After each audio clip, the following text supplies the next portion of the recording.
Hello and welcome back to my channel.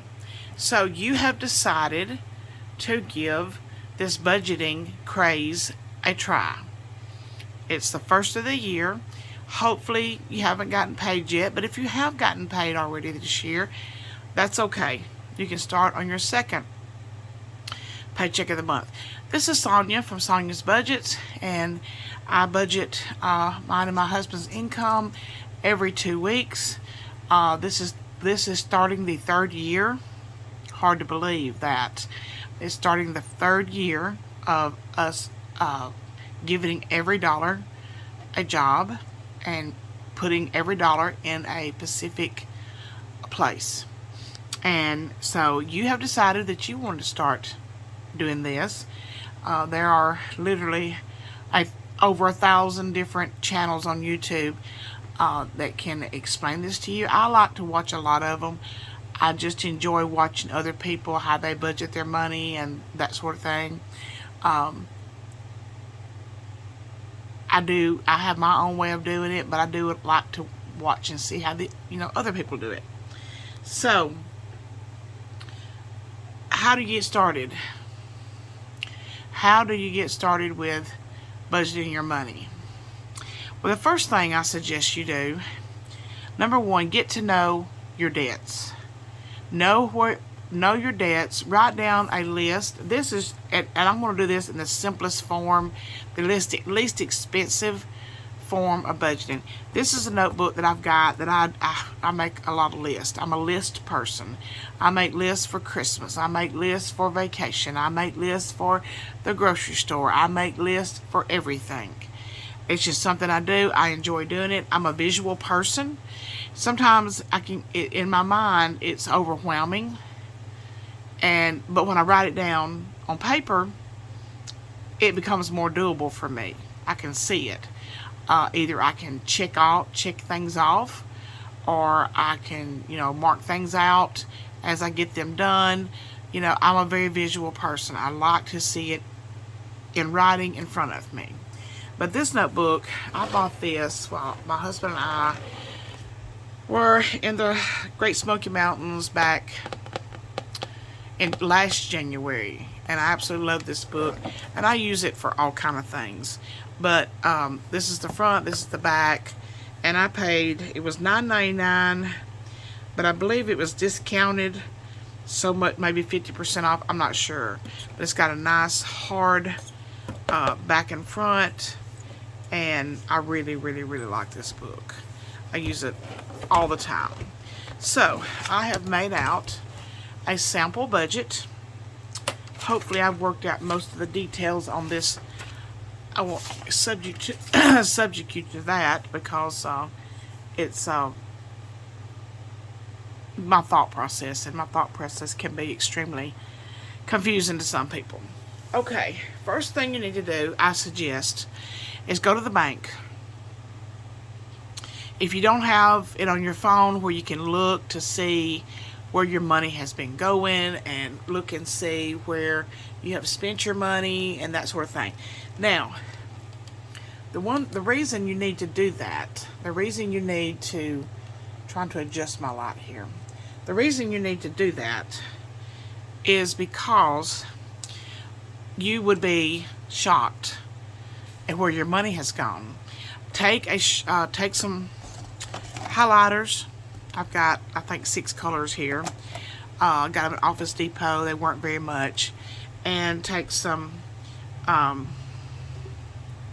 not liking the light I got going here. Don't like that one. Okay, that's the best we're going to do right there. Hope you can see this.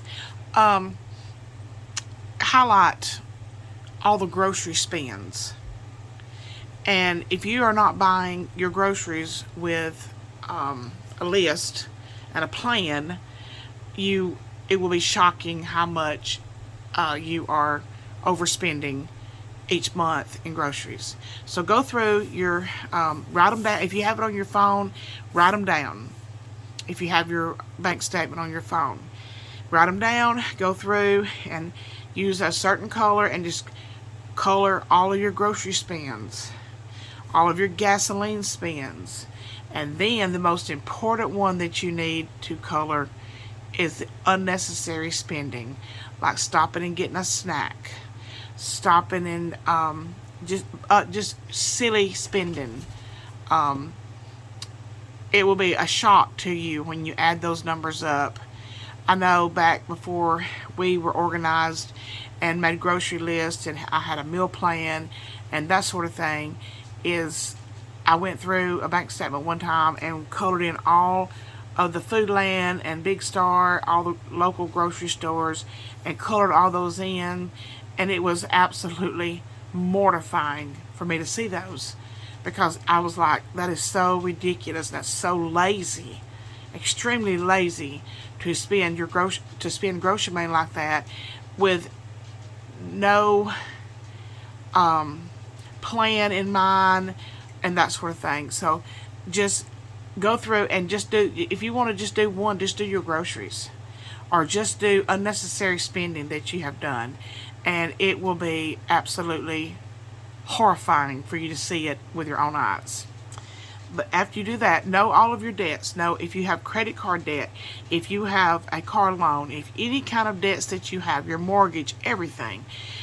Go in the back of your book, go 3 or 4 pages back from your book, and write down the name of the credit card company, name of the mortgage company, name of whoever you owe money to.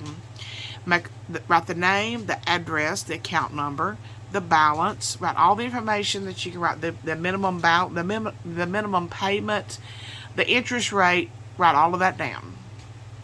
Those are the two. Your bank statement and writing down and getting to know all of your debts on a personal level is the 2 things you need to start out doing. Now, all of this can be done in, just a few minutes. It's not complicated. It's not hard. Now, the word budget scares people, and especially, and I hate to say this, but especially men, it scares them, because they're like, oh, she's going to be a bear when it comes to spending money, and she's going to be horrible. And it's a budget. Dave Ramsey's description of a budget is giving yourself permission to spend money. So you would, if you had a $500 budget for groceries for every 2 weeks, depending on your family size, then you go out and buy $120 worth of groceries at one time. Then you have 300. Sorry, I've got a frog in my throat. Let me get a drink. Then you have $380 left over. And say there's 13 more days left before you get paid again, before you can rejuvenate that grocery fund. Then it keeps you accountable for how much you're spending. Now, my husband and I have a budget of $300 every 2 weeks. That is all inclusive. Now, that's your decision on how you budget your money. For you, groceries could be edible, anything edible. And then you can have a different category called like a household fund for paper towels. You can have a toiletry fund for like toilet paper, shampoo, razors, whatever you use in the bathroom. But our $300 is all inclusive for everything that we spend to run our home for 2 weeks. That's dog food, dog treats, toilet paper, paper towels, toothpaste, shampoo, laundry supplies, that sort of thing. I don't expect to have to buy any laundry supplies for the rest of the year. Any dish detergent for the rest of the year. Hopefully I don't have to wash that many dishes. But my granddaughter had a fundraiser at her school, and they were selling 5-gallon buckets of laundry detergent, fabric softener, and dish detergent. It was Dawn dish detergent, Gain fabric softener, and Gain laundry detergent. And it came with this thing. You take the lid off, you put a pump down in it, and then I used that pump to refill a smaller container that I already had. Because it had the lid, and I could use it to measure how much I was using. I haven't started using the dish detergent yet, but when I've got 5 gallons of dish detergent. And so I've got them sitting on my counter in the utility room, my laundry room, and when I need them, I've got them. And, that will last us a long, long, long time. So, but that $300 is the way we budget. Now, you can budget $200 for groceries, $50 for toiletries, $20 for your pets, ever how you want to do it. But we do $300, and that does include everything that we need in a period of 2 weeks. It does not include meat. We have a sinking fund, and I'll get into what a sinking fund is in a minute. But we have a sinking fund for meat, so that does not include that. Got to do an adjustment here. Why? Okay. So, next we need to know what our income is. Now, a lot of women out there, a lot of married women, only budget their income. There are married men out there that only budget their income. Now, in order to do that fairly, in my opinion, is if he has his bills, like he pays the mortgage, she buys the groceries, he pays for the daycare, and she pays for the gas for the cars or whatever. But you can't have a budget where the husband is budgeting his money and he's trying to pay everything, and she cashes her check, puts it in her purse, and has a good time for during the pay period. So it's very important to have a support system and a total agreement in the partnership that you will budget your money. Okay, so the next thing we need to do is we want to figure out what the income is going to be. Now, you want to do this before you get paid. You want to spend your money before you get it. Now, what that means is you want to give every dollar a job before you get it. That's important because you don't want to go and get paid, spend money for 3 or 4 days, and then decide, hey, I need to figure out what I'm going to do with my money. You need to do that before you get your money. Now, today is Thursday, January the 6th, and my husband's paycheck will hit the bank sometime around midnight or a little after, and I've got a close proximity of what it will be, and then my income was very low this because of Christmas and first of the year, and plus I did spend some of my money on some business expenses that I have. I do own a business, and so my money that I contribute is what I have left from my business every 2 weeks. It's not much. But for today's sample budget, we're going to just make up one. So, say for instance,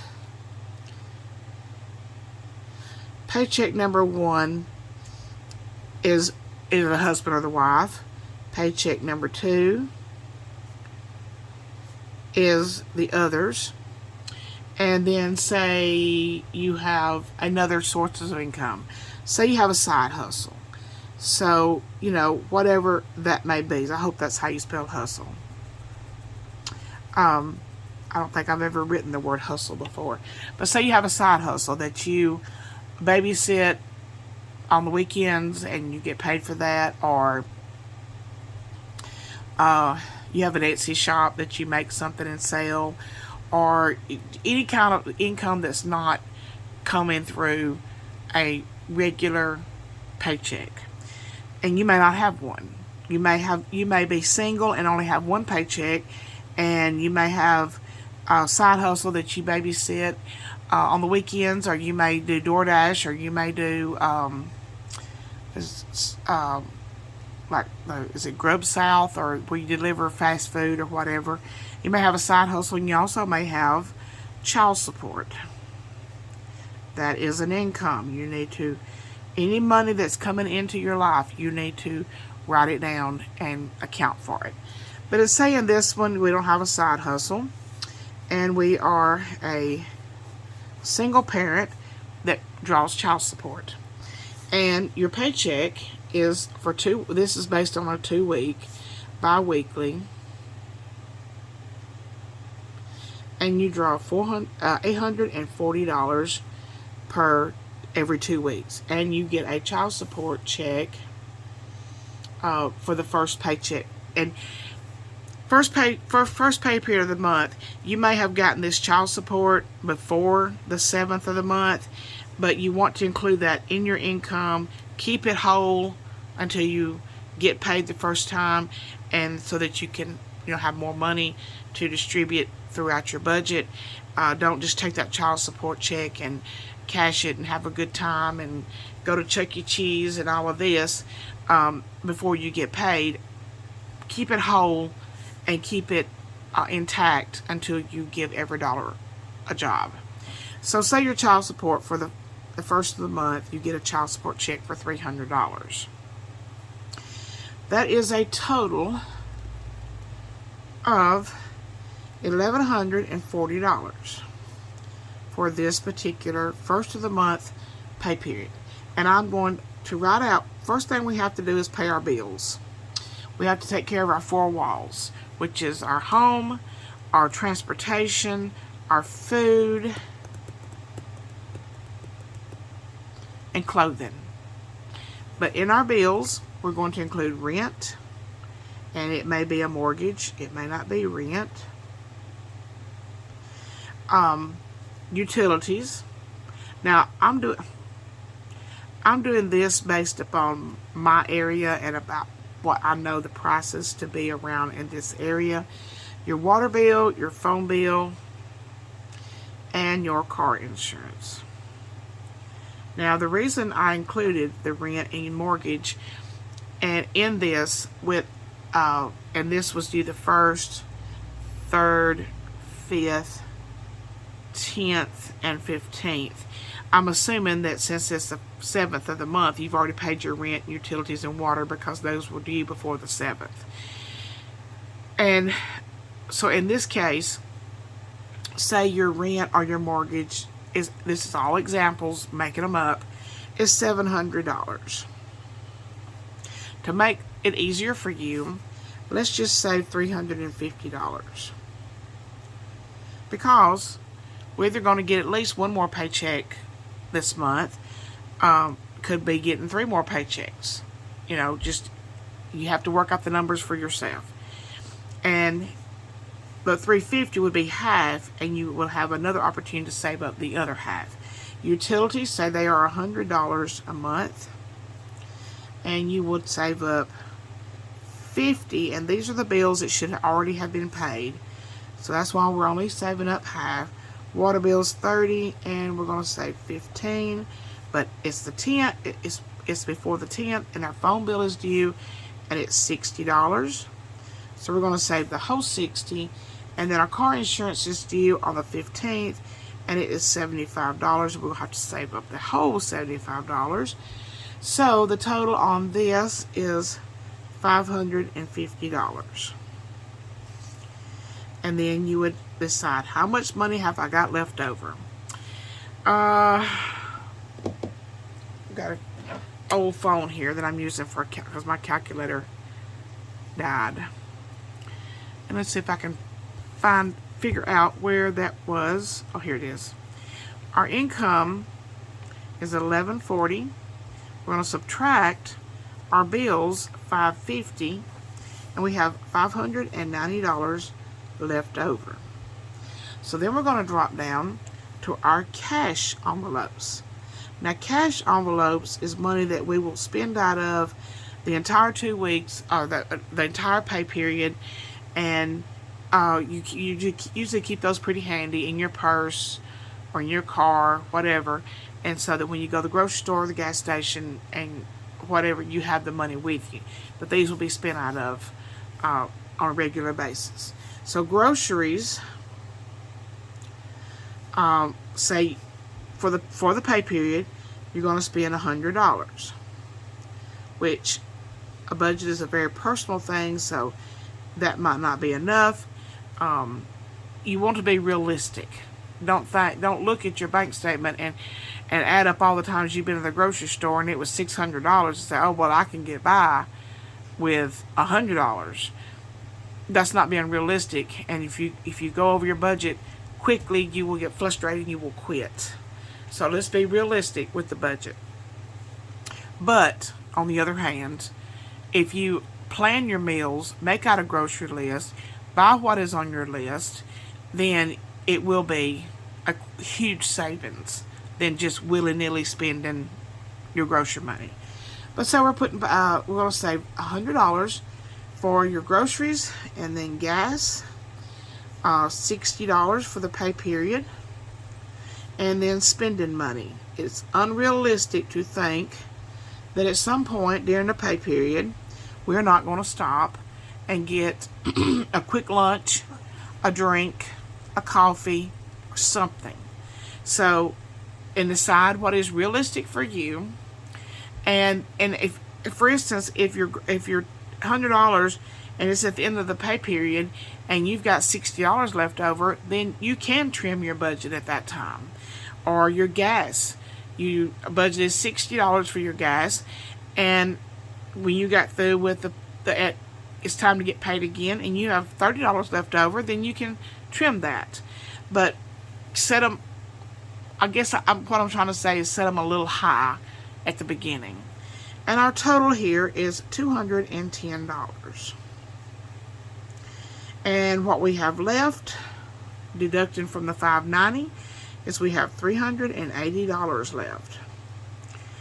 When I first started doing this and started doing and adding these up, seeing what was left, then dropping down here and seeing what was left, I was always amazed at how far your money will go when you do it when you figure it up like this.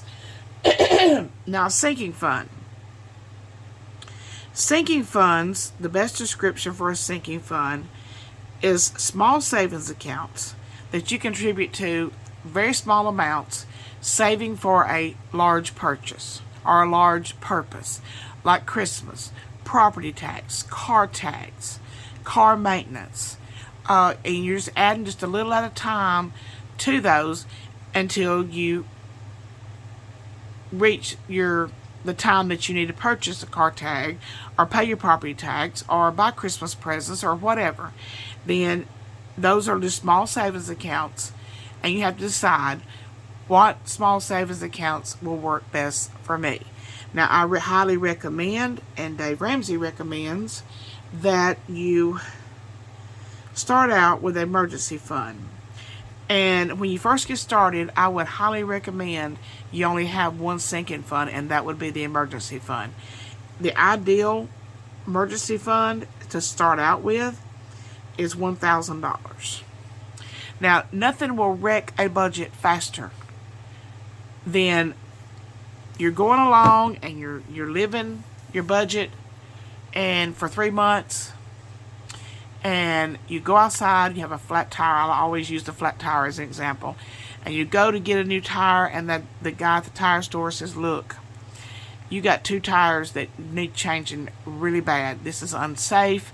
You need 2 tires. And you don't have this emergency fund, then it will screw up your budget fast. It will mess it up. So, in this example, we're going to we want to get to this $1,000 as fast as we possibly can. So we're going to add $300 into our emergency fund, and we will, and left is $80. Now, with that $80, you can use that to roll over into your next paycheck's budget, because you're not going to be getting child support again. So it's going to be lower the next time, and you have bills to pay. You can roll that $80 over to your next pay period, or you can leave that in the bank to build yourself a buffer in your checking account, or you can budget it out, and you can, do excuse me, some more sinking funds, like Christmas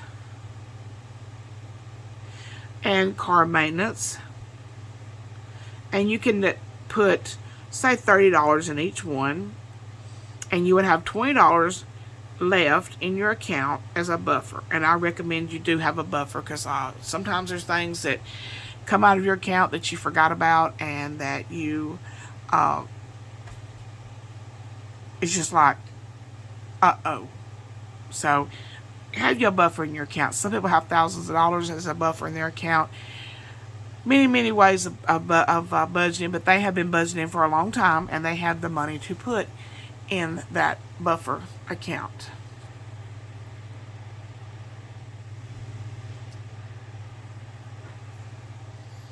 Okay, so what do we do after we get all this worked out? All the numbers are worked out. We're happy with it. We're satisfied with it. This is going to work for us.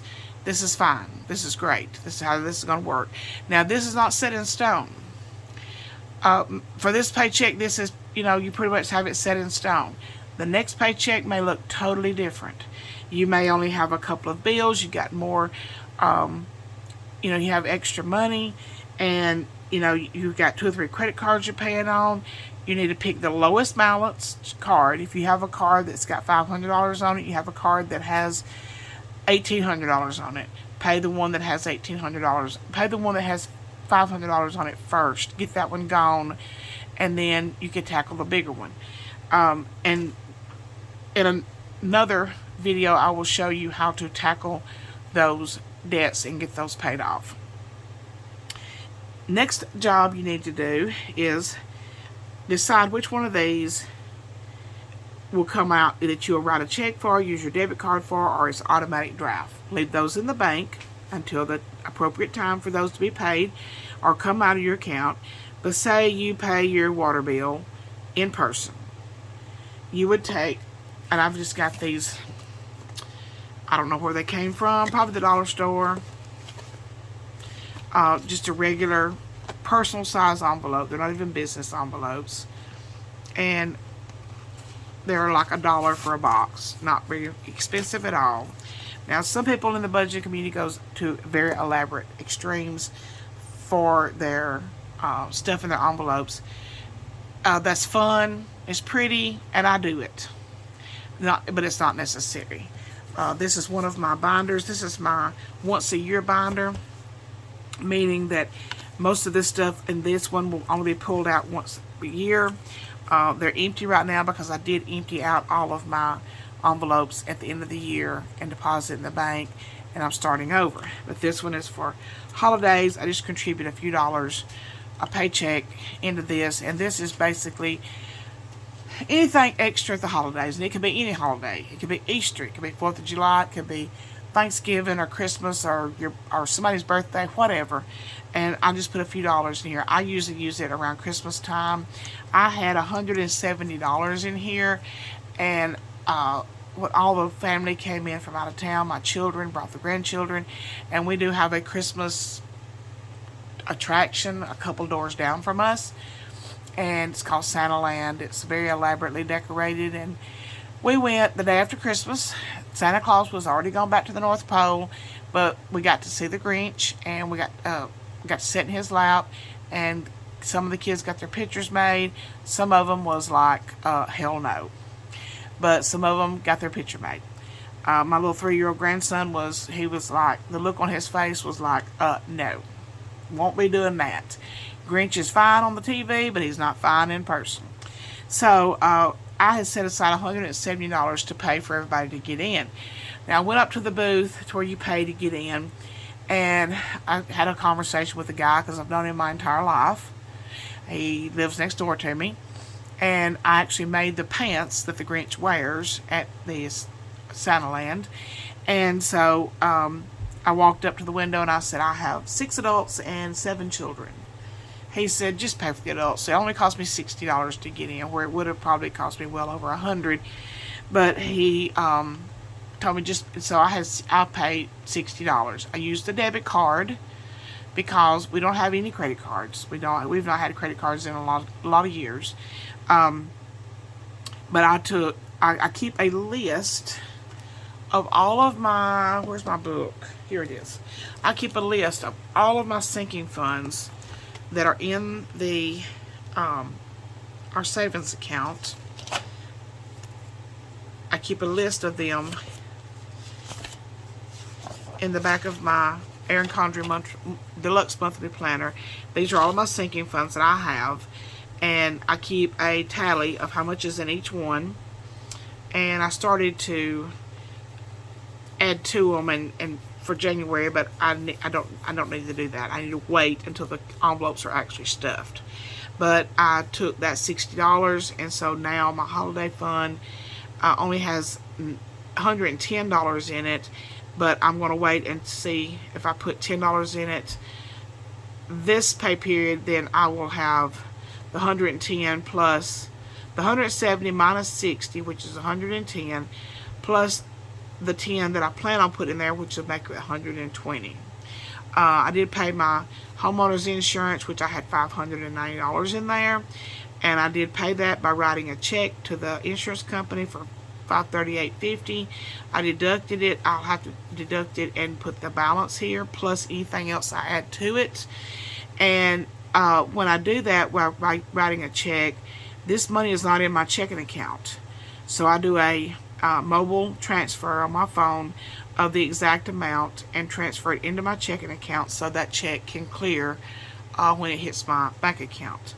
So this is where I keep up with all of my sinking funds. And so my envelopes are almost all of them are empty right now. We're going to start fresh this year, but you can do them elaborately by making up these fancy envelopes. These are clear front envelopes with a tracker, so you can keep up with how much you have left. Apparently I have $51 left in my house insurance. I have to build that back up because it'll be due again in July. So I've made all of these with the name of them, the sinking fund on the back, to keep up with how much is in there. But you can do them elaborately and cute and pretty and use all these different binders. I have a red binder for savings. I have a green binder for all the birthday envelopes, and I will explain all of those in my budget. I do my budget, but you can do just a plain white envelope. And you would write on this envelope water. And assuming that your rent or mortgage is an automatic draft and your utilities automatic draft, we'll start with water. If not, then you would write them for each one, or leave them in your bank until time to pay them, whatever you want to do. But we're saying that you're paying your water bill in person, and you would take $15, put it in here, and then the next pay period you'd put another $15, and then it would be fully stuffed and time to pay it the first of the month. Then you would take envelopes. I'm just going to do one for emergency fund.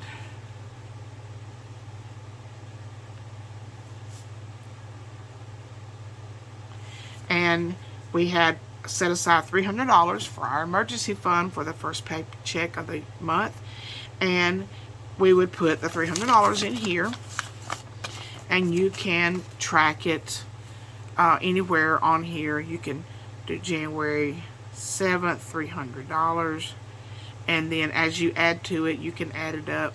You know, I could have written emergency fund across the top, then you could use the whole front for a tracker. You know, simple, no muss, no fuss, easy. And then you would do one for Christmas and car maintenance if you wanted to start those funds at the beginning. So, but the emergency fund is very, very, very important, because an emergency, small or large, can really screw up a person's budget. Cannot emphasize that enough. That is how you start budgeting. Sitting down with a piece of paper. It's nothing I enjoy more than sitting down with a blank piece of paper and figuring out where this paycheck is going to go. Now, I have made a mistake on my first budget of this month, of this year, the first paycheck of this year, and I went ahead and I wrote down, and also you need a calendar, and you can draw these calendars out yourself. You don't have to have a fancy book or anything, but I've written down all of my bills and when they're due. And then I go through, and I need to, it's been bitter cold in North Alabama, so some of these, I need to go through my phone and see which one of these have actually already cleared the bank. I know that one has cleared because I paid it on Christmas Day for the first of the month. That one's already cleared. I've already paid this one, the power bill. I've already paid the water bill. I'm pretty sure it's already the 6th, so I'm sure that life insurance has come out, but I'll check and see for sure. And then I will wait for the rest of the month for all these to clear the bank. And be nice, Rudy.